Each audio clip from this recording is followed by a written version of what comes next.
हम डायबिटीज के बारे में समझते हैं, डायबिटीज का रूट कॉज क्या है, डायबिटीज कैसे होता है, उसके रोकथाम के लिए हम अधिक जानकारी डायबिटीज के सुपर स्पेशलिस्ट डॉक्टर हमारे साथ जुड़ने जा रहे हैं। India has become diabetic capital of world. आज हम देखते हैं कि हाइपरटेंसिव पेशेंट्स होते हैं या डायबिटिक पेशेंट्स होते हैं, उनमें थकान रहती है। वो थकान इसलिए रहती है कि उनके जो कैपिलरीज है, उनके जो वेसल्स है या उनकी जो वेन्स है या जो आर्टरीज है, उसके अंदर प्लैक रहता है, मतलब वो थोड़े नैरो हो जाती है।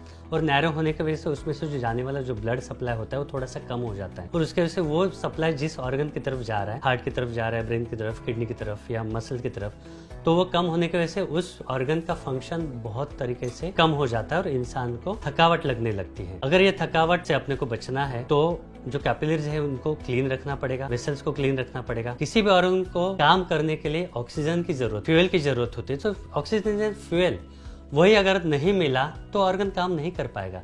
इस तरह से जो डायबिटीज है और बढ़ा हुआ इंसुलिन है वो शरीर को खराब करने लगता है आहिस्ते आहिस्ते, और अपने शरीर में ब्लॉकेजेस आने लगते हैं। अगर वो ब्रेन में ब्लॉकेजेस आते हैं तो उसको हम लोग बोलते हैं कि ब्रेन स्ट्रोक आया। हार्ट में ब्लॉकेज आते हैं तो उसको बोलते हैं कि हार्ट अटैक आया। यानी हार्ट अटैक या ब्रेन स्ट्रोक आने के बाद वहाँ के जो ऑर्गन है, वहाँ के जो टिश्यूज है, वहाँ को प्रॉपरली ब्लड नहीं मिल रहा, और ब्लड इसलिए चाहिए होता है कि ब्लड के साथ ऑक्सीजन मिलता है, और बिना ऑक्सीजन के कोई भी टिश्यू सरवाइव नहीं कर पाता। तो ब्रेन फंक्शन प्रॉपर होने के लिए, हार्ट का फंक्शन प्रॉपर होने के लिए उसको प्रॉपर ब्लड सप्लाई की जरूरत होती है, और वो ब्लड सप्लाई किसी भी तरह का अवरोध होता है, किसी भी तरह का ब्लॉकेज होता है तो उस टिश्यू को मिल नहीं पाता। तो our ultimate target, ultimate aim is to provide proper oxygenation to the body. तो ही अपने वेसल्स क्लियर रहेंगे, तो ही प्रॉपर ऑक्सीजन हम लोग दे पाएंगे, तो ही अपने ऑर्गन्स अच्छे से काम कर पाएंगे और हम लोग स्वस्थ रहेंगे। आज हमारा सैटेलाइट, मोबाइल, इंटरनेट सारा का सारा पृथ्वी की मैग्नेटिक फ्रीक्वेंसी के कारण चल रहा है, लेकिन आज एनवायरमेंट में काफी सारा बदलाव आया। जैसे मैंने कहा कि आज हमारे 3 फीट में लोहा है, जिसके कारण पृथ्वी की नेचुरल मैग्नेटिक पावर लोहा अपनी ओर खींच लेता है, जिससे हमारा ब्लड सर्कुलेशन डिस्टर्ब हो जाता है।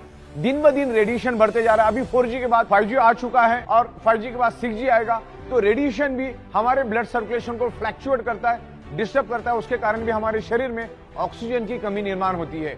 आज ईच एंड एवरी पर्सन की अगर आप शक्ल देखोगे तो स्ट्रेस में डूबा हुआ है। स्ट्रेस हमारे शरीर में कोर्टिसोल नाम का हार्मोन जनरेट करता है, और कोर्टिसोल हार्मोन हमारे शरीर में ब्लॉकेजेस क्रिएट करता है, जिसके कारण हमने जो नाक से जो सांस ली है, जो हमारे लंग्स से पूरे शरीर के अंदर जो स्प्रेड होना चाहिए पूरी तरह से स्प्रेड नहीं होती, डिस्टर्ब क्रिएट हो जाता है। तो ये सब चीजें हैं। आज stress, lifestyle, diet, radiation, pollution, आज खाने के अंदर भी मल्टीपल केमिकल है। आज किसान अपने खेतों के अंदर केमिकल पेस्टिसाइड यूज कर रहा, तो थोड़ा थोड़ा केमिकल पेस्टिसाइड हमारे शरीर में जा रहा है। आज कुदरत की तरफ से हमें जो मिलना चाहिए, जो 5 एलिमेंट्स